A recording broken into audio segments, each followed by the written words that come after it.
하나님이 이 시간 우리와 함께 하실 줄 믿으시면 아멘. 아멘. 옆에 분들에게 인사 나누겠습니다. 예수님 부활하셨어요. 부활은 헬라어로 아다시스타스라고 그렇게 말합니다. 일어난다, 그런 뜻입니다. 예수 그리스도께서 사망으로부터 일어나신 것을 아나시스타스라고 말합니다. 부활은 신앙의 근거입니다. 부활이 사라지면 신앙의 근거가 사라지게 됩니다. 부활이 확실해지면 신앙은 점점 더 강해지게 됩니다. 그래서 부활의 이야기가 사람들 간에 간증이 되고 찬송이 됩니다. 우리의 삶 속에서 신앙이 부활에 초점을 맞추지 못하면 결국 우리는 인간적인 조건들, 또 인간적인 직분이나 인간적인 관계가 더 부각될지 모릅니다. 예수 그리스도의 부활을 부끄럽게 하는 것은 사람이 드러날 때입니다. 부활 신앙을 우리 중심에 가져서 부활의 초점으로 들어가는 길, 그것이 가장 중요한 것이라고 생각이 됩니다. 오늘 사도 바울은 11절에서 말씀하고 있습니다. 어떻게 해서든지 죽은 자 가운데서 부활에 이르려 하노니. 제가 주일학교 학생들에게 묻겠습니다. 주일학교 학생들, 나 쳐다보세요. 네. 사람이 죽어요? 사람이 죽어요? 안 죽은 사람이 있어요? 그럼 다 죽겠네? 그죠? 다시 묻겠습니다. 사람이 살아나요? 죽었다가 다시 살아나요? 안 살아나요? 살아난 사람 본 사람이 있어요, 없어요? 본 사람 없어요? 네. 상준이는 살아났다고 자기가 손 드는데. 어른들한테 묻겠습니다. 사람이 죽어요? 네, 죽어요. 그냥 네 하셔도 돼요. 뭘 아멘을 하세요. 편하게. 사람이 다시 살아요, 죽었다가? 사람의 이치는 죽는 거고 죽으면 끝이라고 생각을 하잖아요. 기독교가 다른 게 뭐냐면 다시 살아난다는 거예요. 이게 종교적 철학이 아니에요. 사실이었어요. 그리고 이 사실을 예수님이 우리에게 말씀해 주셨고, 자기가 직접 죽으셨고, 사람들이 다 죽어서 장례까지 치렀어요. 그런데 그분이 다시 살아났어요. 제자들이 하도 믿지 않으니까 와서 이렇게 말했습니다. 그러면 내가 못 박힌 손을 한번 만져봐라. 내 옆구리에 창자국이 있는데 한번 이 창자국에 손을 넣어봐라. 내가 죽었는데 너희들이 봤지 않느냐? 다시 살아난 것이 나다. 유령이 아니다. 나다. 많은 사람들이 이 사실을 믿게 되었습니다. 예수님을 직접 봤던 사람들이, 진짜 죽은 것을 봤던 사람들이, 살아난 것을 본 사람들이 증거하기 시작했습니다. 그는 죽으셨고 다시 살아나셨다. 이 말씀을 증거하기 시작했습니다. 사도 바울은 살아났다고, 죽었는데 살아났다고 그렇게 말하고 다니는 이 인간들을 너무너무 속상해서, 이런 거짓말하는 자들은 도저히 그냥 놔두면 안 되겠다. 이거는 유대교가 아주 기독교에 의해서 파멸될지 모른다는 이런 강박감에 시달렸습니다. 그래서 예수 믿는 것들을 가만두면 안 되겠다. 부활이 있다, 죽었다가 살아났다, 이렇게 말하는 사람들을 잡아다가 죽이기 시작했습니다. 그 중에 하나가 스테판이 죽었습니다. 이상한 게 하나 있습니다. 사람들은 죽을 때 다 괴로워하면서 가고, 사람들은 죽을 때 다 흉악해 가고, 특별히 돌멩이로 맞아 죽는 사형을 시키는데도 자기가 죽이는 스테반은 웃고 갑니다. 뭔가 이상하지 않습니까? 죽는 사람들은 오늘이 끝이라고 생각해서 전부 다 삶의 끝이라는 아픔을 갖고 가는데, 예수 믿는 스테반은 웃으면서 갑니다. 성경에 이렇게 기록되어 있습니다. 스테반의 얼굴이 천사와 같더라. 주일학교 아들한테 물어보겠습니다. 천사 본 사람? 없어요. 예랑이를 보면 천사를 본 것 같아요? 말을 안 하고 있습니다. 예. 그러면 조은이를 보면 천사를 본 것 같아요? 아니라고 그럽니다. 예. 아이들이 이렇게 말합니다. 천사를 본 적이 없어요. 그럼 누구 같다고 생각하느냐? 사실은 아무도 몰라요. 그런데 사람들이 누구를 가리켜서 저 사람은 천사 같아 라고 했을 때 그건 그 사람의 마음을 보는 겁니다. 마음이 너무 착하고 너무 순전하고 때가 안 묻고 이런 사람들을 보고 사람들은 뭐라고 그러냐면 저 사람은 천사 같아 이런 말들을 합니다. 스데반이 그렇게 마저 죽어가면서 온몸이 다 터졌는데도 불구하고 사람들은 스데반을 보면서 누구를 보는지 아십니까? 천사를 보는 것 같습니다. 왜 그럴까요? 여기에 기독교의 비밀이 있습니다. 기독교의 비밀, 다른 종교에서는 알 수 없는 비밀. 우리는 다시 태어나지도 않지만 우리는 영원히 죽지 않는 비밀, 그것은 곧 부활의 비밀입니다. 이 비밀이 저와 여러분에게 있기를 주님의 이름으로 축원합니다. 윌리엄 주커만이라는 분이 책을 하나 썼는데 유대에서 온 망명객이라는 책을 썼어요. 그분이 그 책에서 이런 얘기를 합니다. 예수님이 겟세마네 동산에서 죽지 않고 그는 도망을 쳤다. 그리고 그는 그 당시에 학문의 도시 알렉산드리아로 갔든지 아니면 애굽으로 갔을 것이다. 거기서 그는 철학자들을 제자로 삼아 엄청난 수준의 제자들을 불러 모았다. 그리고 고향으로 돌아왔다. 그리고 그는 말을 타고 입성하면서 많은 사람들이 그에게 환영을 하고 메시아로 추앙을 받았을 것이다. 그런데 그는 결국은 죽었다. 그리고 아무 말이 없었다. 그렇게 써놓고 있습니다. 그가 이렇게 말합니다. 만약에 예수께서 갈보리 십자가를 버리고 도망갔다면 아무도 그가 다시 살아난 것을 보지 못했을 터인데 그는 십자가에 못 박혀 죽으심으로 말미암아 우리의 고난 때문에 그의 고난을 모두가 그가 받았기 때문에 결국은 우리가 그분의 부활을 본 것이고 그분의 부활이 우리를 일으켰다. 마틴 루터는 이렇게 말했습니다. 우리는 그리스도의 상처로부터 다시 시작해야 된다. 이게 무슨 말인지 아십니까? 예수의 고난, 예수의 죽음, 예수의 희생, 예수의 상처, 예수의 상징에서부터 우리는 다시 시작하는 삶을 살아야 된다. 그것이 부활의 복음이다. 그랬습니다. 오늘 10절에 이렇게 말했습니다. 사도 바울은 내가 그리스도와 그 부활의 권능과 고난의 참여함을 알고자 하여 그의 죽으심을 본받아 죽음이 없으는 절대로 부활이 없습니다. 여러분 힘드십니까? 어렵습니까? 요새 미래 세대, 젊은 세대 이런 말을 자꾸 많이 합니다. 자살한 사람들 보니까 50대, 60대 혼자 사는 가장이 가장 많이 죽었습니다. 왜일까요? 내일도 없고 미래도 없고 보이지 않는 것. 그래서 너무너무나 힘들어서 죽었답니다. 제가 주보에 이런 글을 실어놨습니다. 예수 믿으세요? 맨 마지막 페이지에 꽃 파는 할머니 이야기를 해놨습니다. 꽃 파는 할머니에게 사람들에서 물었습니다. 할머니 왜 이렇게 힘들게 사세요? 나 힘들지. 그동안 힘 안 들었어요? 힘 많이 들었지. 내 사는 것 주름을 봐, 얼굴을 봐. 배짝 마른 할머니가 너무너무 힘들어 보였습니다. 그런데 이렇게 할머니에게 물었습니다. 어떻게 참고 사셨어요? 그랬더니 할머니가 하시는 말씀이 있습니다.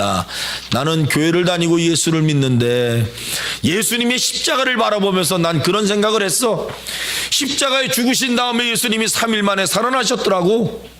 그래서 내가 힘들 때마다 3일만 참자, 3일만 견디자, 3일만 참자, 3일만 견디자, 그렇게 하니까 내가 이길 수 있었어.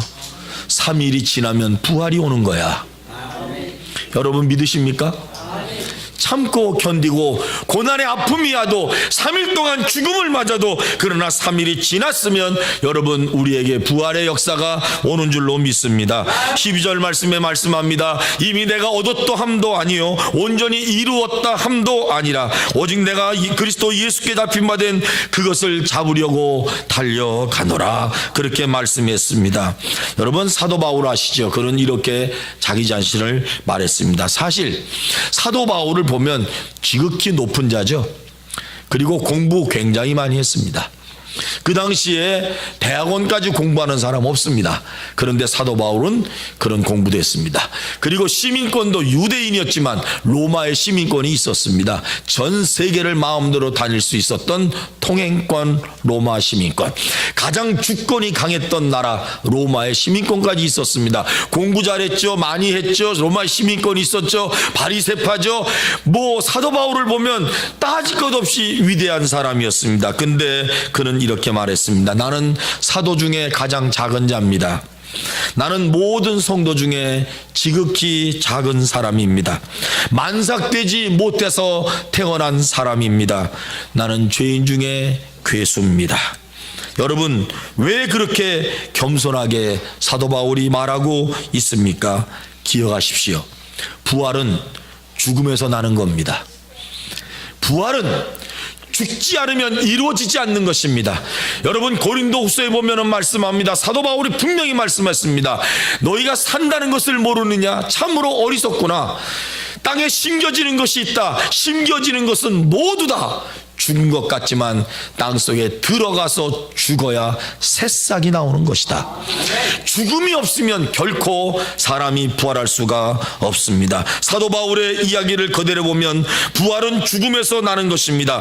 영광은 겸손에서 오는 것입니다. 부활신앙은 여러분 자만적인 힘이 아닙니다. 자만심이 아닙니다. 부활신앙은 자존감이며 자부심입니다.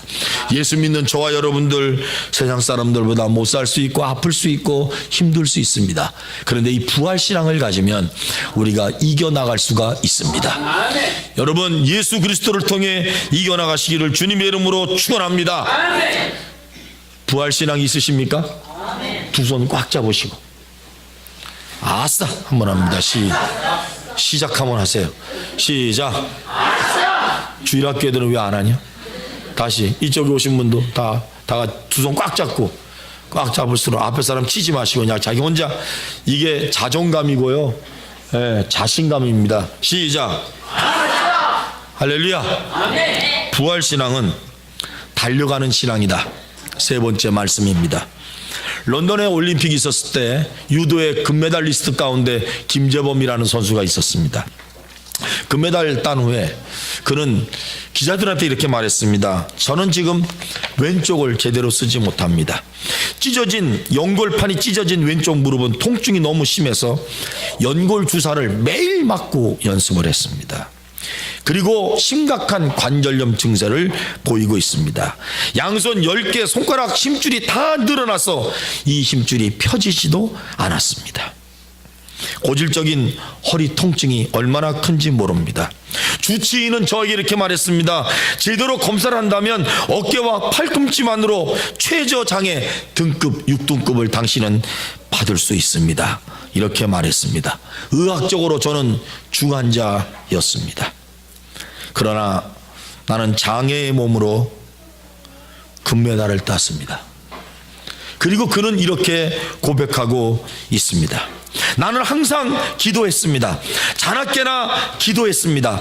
하나님, 왼쪽 어깨, 팔꿈치, 손가락, 무릎, 허리 정말 부상이 너무 많은데 하나님이 함께 하시지 않으면 저는 일어설 수가 없어요. 그런 생각을 했습니다. 불굴의 의지, 하나님이 저에게 주신 불굴의 의지로 저는 금메달을 딸 수가 있었습니다. 자, 여러분들에게 묻겠습니다. 금메달 받으신 적 있으십니까? 금메달 따러 달려가 보신 적 있으십니까? 요새 애들은 금메달을 하도 많이 따가지고, 감사합니다. 올림픽에 나가서 금메달 따지시기를 바랍니다. 유치원 때 금메달 하나 안 받는 애들이 없습니다. 다 받습니다.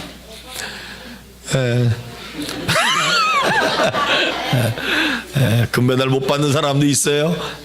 우리 교회 오시면 금메달 줍니다. 달란트 시장이 있습니다. 사도 바울이 말했습니다. 나는 아직 다 잡지를 못했습니다. 그런데 나는 표대가 있습니다. 이 표대를 향해서 나는 하나님이 위해서 부르신 부름의 상을 위해서 나는 달려갑니다.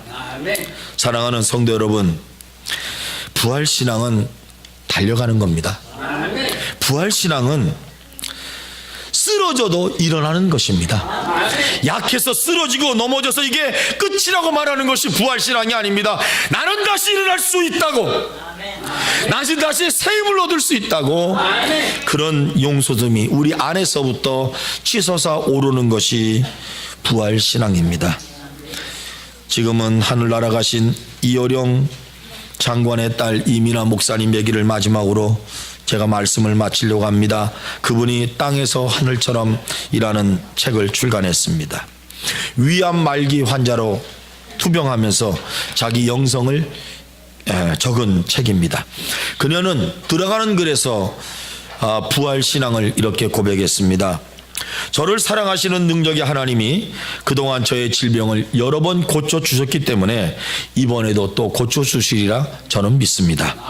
그러나 어떤 이유에서든지 이 땅에서 그 치유를 온전히 다 받아들이지 못하고 내 몸이 죽는다 해도 저는 예수 믿는 자는 죽어도 살겠고 살아서 그를 믿는 자는 영원히 죽지 않는다는 하나님의 말씀을 믿습니다.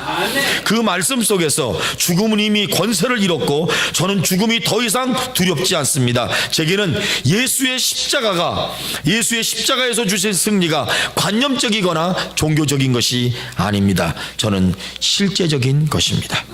아직 몸이 불편한 가운데 이 책을 펴낸 이유가 있습니다.